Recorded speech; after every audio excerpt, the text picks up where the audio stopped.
Yo, it's live. What's up, everybody? It is Thursday, June 12th. We got Adam Peak coming at you. We got Corey Connors. You got me, Avelio Matos. We each obviously host our own podcasts. Beyond this, when Raising the Roof was a thing? Is it not a thing? Still is. It is. I'm always raising the roof. Yeah. That's right. Keep the roof up. That's what I always say. So, all right, today on the Packaging Today show, we're going to just talk about why we even do the show, why it's important to have a community. I know there's a ton of different news outlets out there for the packaging industry, but nothing really brings everybody together where you can ask questions, you can share some of your new successes, like, hey, I just sold this, or I just designed this, or even ask questions like, hey, I created this. What do you think? How can I do it better? And it's not just the three of us answering. I think it's everybody in the comments. We've seen a lot of friendships develop from people in the comments, not just amongst us, but together. And partnerships. Yeah. Mm-hmm. A lot of cool stuff happening. So definitely. My favorite thing is actually the beginning of the show when we get.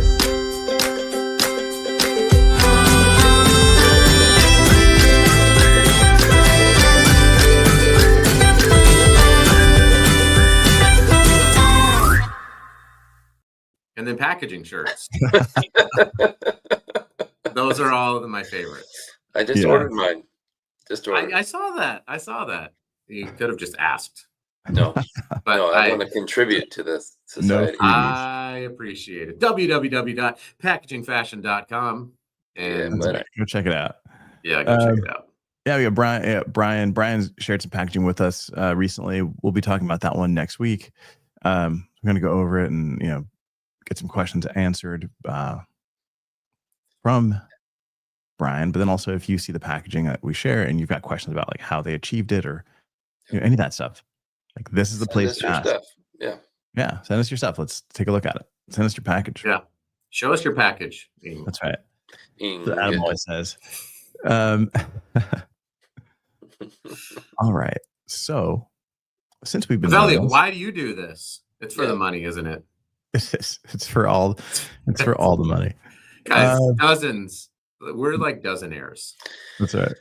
Because of this show. Just rolling like Scrooge McDuck. If that money, if those gold coins were corrugated coins, we would have lots. Yeah. Yes. Why do you do this, Adam? Okay. I know that I'm one who's always serious. And so I will. It's true.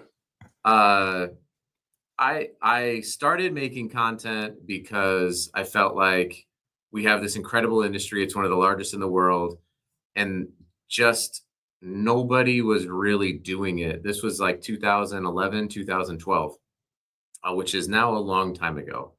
And so for me, I just wanted to talk about what I was doing, but I could also learn, because when you put yourself out there, then people want to bring you down. That's just a natural thing. And so because of that, I would get a lot of people like, you don't know what you're talking about, especially early on. I was like, yes, I don't. So who else can I talk to about this? And that's what led to the podcast, which was like, I get to now learn. I just had an episode that I put out this morning with Lauren Seidel Baker from ITR Economics. And we talked about tariffs, and we talked about, these are things that I am not an expert in at all, but it's really been great to be able to learn and then share what I learn and sort of just be a conduit and a connector in the industry. And that's why I keep going. So I started it because I felt like there was a void, and I keep going because I love connecting with people and learning more and more and more about things. And you only learn by wearing overalls. You learn that people don't like overalls. That's no, and I think to be honest, like really all of this is because of you, Adam, right? Like, you had me on the podcast. I think like right after we had a conversation. Actually, your partner. You were like episode like 4, and you did a phone interview with Ted Tate. Shout out to Ted. Yeah, we just talked to you the other day, and it was like early on, it was just like, just get content out there. So the early recordings of my podcast are not good quality, just fair warning. episodes 1 through probably 20 are just, again, like trying to figure it out. Yeah, you guys just get out there. But can't wait for everything to be perfect. Yeah, you can't let perfection become the enemy of progress. And so, yeah, but it's been fun to connect with you guys and to connect with other people and to see people like Megan Young Gamble, start her podcast. And just life is so much more fun when it's lived with other people. And I think that that's a mantra that I've always lived by. And so it's been cool to have you guys join and other people join too. Yeah. So I mean, it's always great. Like when we ask people to post like where they're watching, where they're listening from, and you get, it's not just the States. You get people coming from everywhere, and that's what's awesome. Which you should do right now. Post where you're listening from right now. Like we've got Balasubarian who comes in. I think, and I pronounced your name incorrectly, but he's coming in from all the way from India. We've got people coming in all the way from like Argentina, from Colombia. We've got people coming in from Egypt. We've got people coming in from everywhere across Europe. So it's always great to see. And then even Oregon. Can I add to that? Hey, real quick, hang on, real quick. But it's good to see these people also then connect with each other, right? That they would have in the first place. You just don't get a chance to meet people from around the planet. So I posted a picture just about my wife, right? And it reminded me because my friend John Shaddai, who is a designer from Africa who lives in Dubai, and he designs packaging. And when I was in Dubai for the UN COP28, we went to Starbucks and we hung out and we talked, and it was just like this cool reminder of the connected nature of the industry, because packaging is truly global. And to be able to take a relationship that's online and move it into just like hanging out with somebody, like the three of us get to hang out at all these shows. That's my favorite part. The unrecorded stuff is my favorite. Mm-hmm. Like that, just the before and the after the show. Yeah. But even just like at a restaurant, talking about life, actually in person. Like all that stuff I enjoy. So and meeting people like Chris and Brian, who are coming in from Colorado and Chicago. Yeah, I think it's great. You guys are my brothers, and I appreciate you both. And I've learned so much from you both, and this community has been incredible. We are often stopped at events, and people almost always say, "I love your podcast, the one that you do with Adam and Avelio. That's the one that they really enjoy. This is the one, I should say, that they really enjoyed the most. Of course, our other 3 podcasts are great, and they like those, but these are so average. I mean, this is by far number 1 and number 2. Yeah, I mean, when you're not top 3, it's tough to be like. No, you'll get there, Adam. Right, Thank you. Again, the arbitrary metrics of a website really determines my self-worth and value in the world. Thank you. I wanted to also shout out Adam, because again, without Adam, the 2 of us wouldn't have done these podcasts. So thank you for that. Absolutely. Leadership.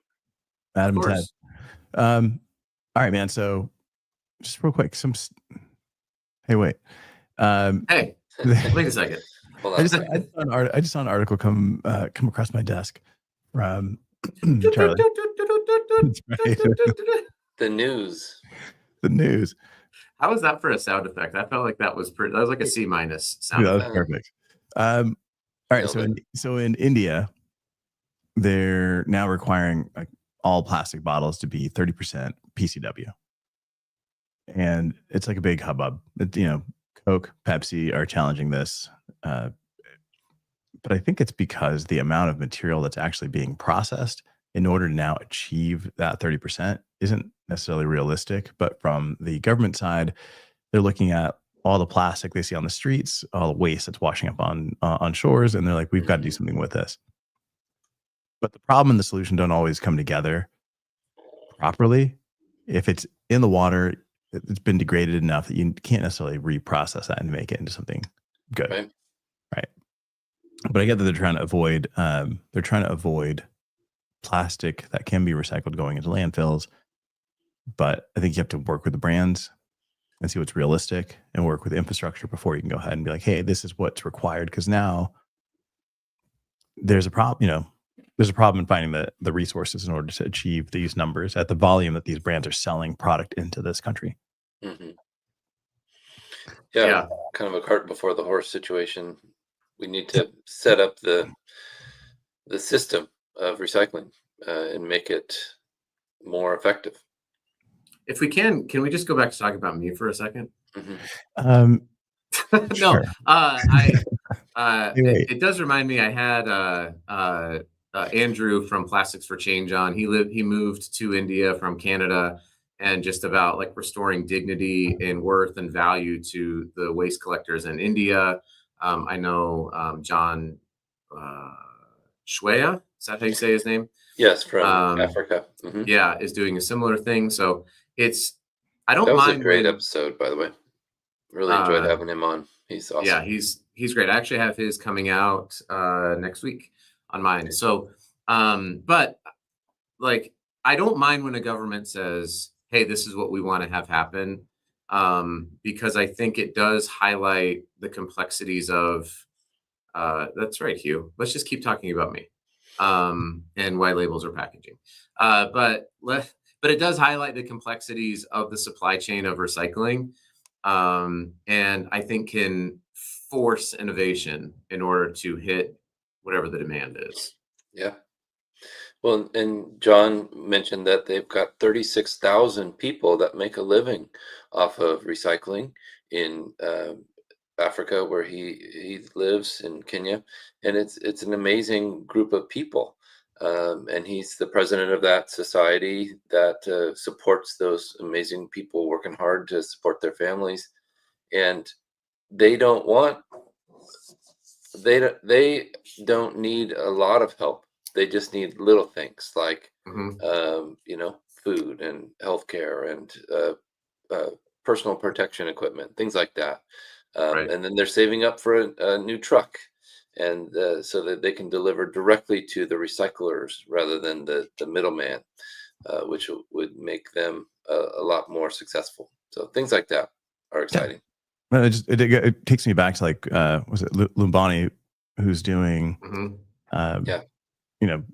recycling plastic into bricks, and they showed videos of them out there with like fire pits and plastic and these buckets, and they're just melting everything, and they have like zero, like in flip-flops.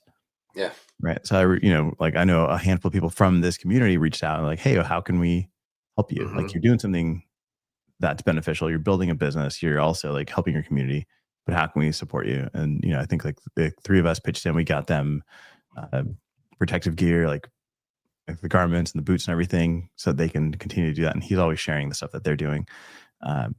But it's just, again, it's just like building community, helping wherever we can. Going to Chris's question here. You guys, except for Adam, are obviously great communicators. What are the biggest challenges you've seen in fostering communication and collaboration across different roles in packaging? I think it's interpreting, from sales to engineering, or marketing to, the C levels, C-suite, or something like that. I think you have to speak the language. You have to come at it from the way that they will interpret that information. So, and I think that's just true in life. When you're trying to communicate with someone, you have to go at it in a way that makes sense to them. When you're talking to your kids, you're going to talk about something differently because you know their interests and you know what will motivate them. Or when you're talking to a coworker, you need to speak at it from their point of view. Yeah, no cap, Rizzler. Jeez. Yeah, man, it's Guy Rizzi over here. Yeah, Tung Tung. Whatever that thing was. Dude, go ahead, Billy. All right, so Italian brain rot. Do you have an answer for this question? For which one? For Chris's question, because you're a great communicator. No, I think Corey nailed it. I think it's a good point. Mic drop. I'll see you guys later. Yeah. No, I think Corey's last show. We all come at it from different perspectives. Like I'm on the design side. You guys are on the sales side, and you guys do different things. Obviously sustainability. We all kind of cover that. but because we each kind of focus in different areas, we bring different people from different audiences, and then that's kind of what's bringing that conversation, right? Like when we talk about specific materials, some designers might be like, "Hey, I didn't even realize that," and they'll ask questions about it. Or designers are talking about something, something in the comments, and somebody will come in and go, "Hey, I produced that. Like maybe we should connect." Yeah. So I think just having it, I don't think this is, it's not the challenges. It's more what's making it just work. I think I one of don't the think challenges I've seen in CPGs though is that they don't bring packaging engineers and packaging designers in early enough in the process. And I think that's been a continual problem is packaging for a lot of companies is still an afterthought in marketing and branding. Not as much, but I think that sometimes we overstate it because we're just inundated with packaging content all the time. But when you go to a CPG, it's like, oh yeah, I mean, like I talked to somebody at in Dubai actually at COP28, and they were like, I didn't even think about packaging for sustainability. Like that's cool that you're here, and I'm like, you didn't.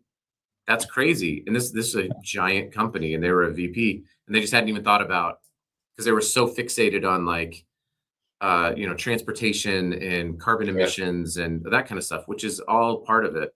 So I just think that as much as we talk about the industry and as much as we try to communicate about the industry, there's so much more room for greater communication and more people to talk about it because it still can be a bit of an afterthought in a lot of CPGs. And so I just always encourage everybody bring in engineers, bring in designers with your R&D team. Like make that because the packaging is part of the product. So if you're iterating a new product, consider the packaging and bring them in then. It's not just like, oh yeah, we need packaging for this. So And it's often the difference between a successful launch and a failure. So yeah. I think people need to bring it in at the very start of a new project. Avela, you can stay muted for the rest of the conversation if you want. Yeah, we got this. Thanks. Yeah, appreciate Every time it mutes, I get excited. I'm like, oh, but yeah. Hey, not to derail this completely, but hey, wait. So he says. I don't know about you guys, but here's how this crosses my mind quite a bit lately, and I don't really know how to bring it up, to be honest.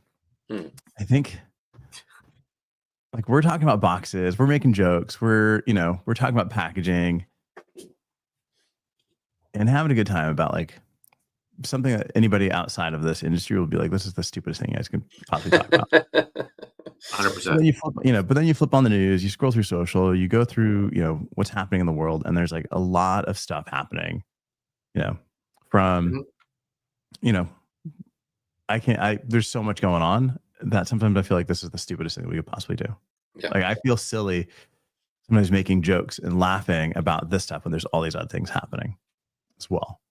Yeah. And affecting people differently. I know, like, there were just recent ICE raids at at 3 packaging plants, food packaging plants in Nebraska, and then there was one in California this morning.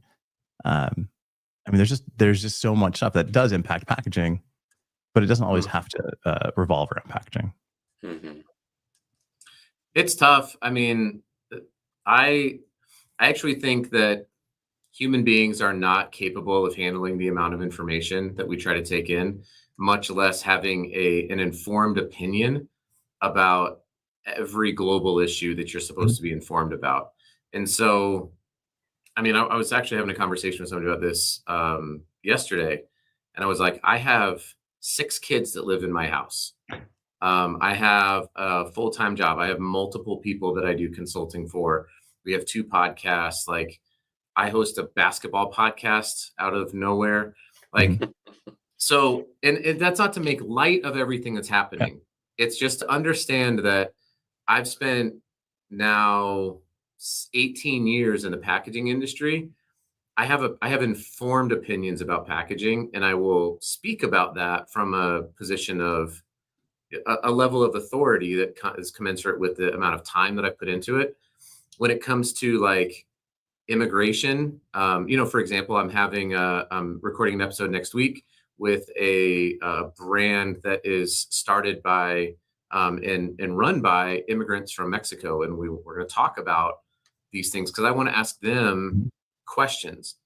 I rarely feel qualified to speak publicly on these issues, either through my social media or what, because I have a lot that is happening in my life. I cannot possibly be informed about all of it. And so that's why I feel comfortable talking about this and having fun. It's not because there aren't problems that are happening in the world. There are horrible, egregious problems happening at all points of time all across the world. It's just, from my perspective, for 30 minutes, Monday through Friday, this is a time that I can talk about this one thing. And that's not to say it's because I'm ignoring everything. It's because I feel ill-equipped and uninformed to do much. And until I become informed on that, which we live in a society now, if I can get a little soapbox, we live in a society now that's like, you have to have hot takes. You have to know about everything, and you can learn everything through Instagram and TikTok and YouTube Shorts. And that's not how the world works. Like, there are people who spend 25 years studying immigration policy and, all that. Like, they are super well informed. Or like this lady I had on, Lauren, she's so well informed about economics. Like, go ask her about tariffs and about economics. Like, we have opinions on it, but like, there are people out there who are subject matter experts that you should go listen to. And it's not the talking heads, it's not the opinion columnists.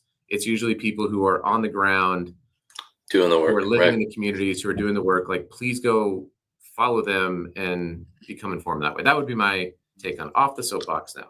It's never been about us. It's always been about who we have on our shows. We are the conduit. We are the platform to allow to elevate other people in the industry and show off what they know.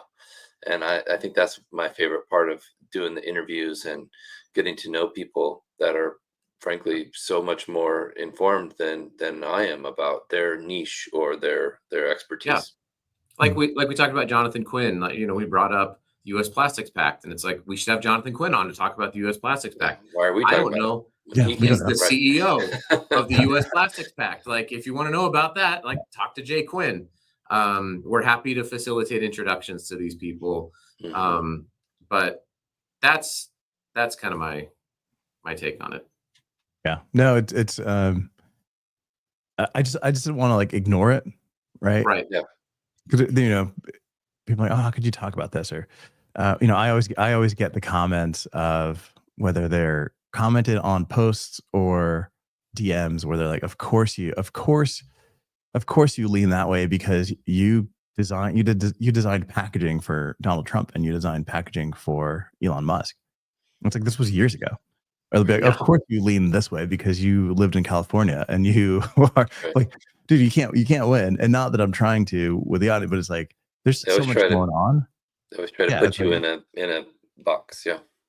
Well, imagine being a Tesla owner. Like, you bought a Tesla 5 years ago and you were like part of the people who are saving the planet. And now you're driving it around and people are like angry at you. It's like, it's almost impossible to win, especially today in America, because everything is just so divisive, except for packaging. This is our community of people. And I feel like there's something really important about like creating a community like this, that we can talk about this stuff and not to ignore the things that are happening, right? But to talk about them from our perspective. And then if you want more details on stuff, we'll connect you up with, like, I know, for example, like personally, I know pastors in LA who are living in LA who are, predominantly in Hispanic communities. They're Hispanic pastors who I'm following, like their live Instagram. Like, I'm happy to connect you with those people like that who are like there if you want to know like what's happening with the protests and all that kind of stuff. I don't know. I live in Utah. But I can connect you with people. Like, I love connecting people with other people. That's my biggest driver in this community. Same. No, I definitely enjoy doing that. And I think part of this community too is that I'm not judging you know, I don't know about you two guys, but I'm not judging which side you're leaning on. At the end of the day, like the goal is to improve packaging for consumers. Doesn't matter where they're shopping from or what they're buying, and then also like reduce, uh, like help lightweight, help choose the right materials, help them make smarter decisions that are going to kind of lead to more sustainable businesses. Like that. That's really the end. Like I don't really care one way or another. I think just like Hugh says here, just treat everybody with respect. Take the time to listen. That's kind of a big part of what we're doing here. Yeah, well said, Hugh. I had a 30-minute conversation with a packaging engineering student at Michigan State Mhm. about like career advice this week. I mean, to your point of value, it's like we just want to help people in our industry understand and learn and grow and connect and Mhm. elevate the industry. We need more young people in the industry. Yeah. And that's not going to happen if we're not creating questionably educational and entertaining content. We're doing better. We're trying to do better. Yeah. I Yeah. But Chris it's Olson's part of it. wrong, by the way. Chris Olson could not be wronger. Chris, that's no longer a goal. That is like Thanos. It's inevitable. Whoa, big Chris's words. comment is the goal is to make everyone agree that labels are packaging. And with that being completely wrong, we're going to wrap this up. Do us a favor if you're listening to this on Spotify on the repeat, go watch this on YouTube, leave comments, go check it out on LinkedIn, connect with us, DM us. We're happy to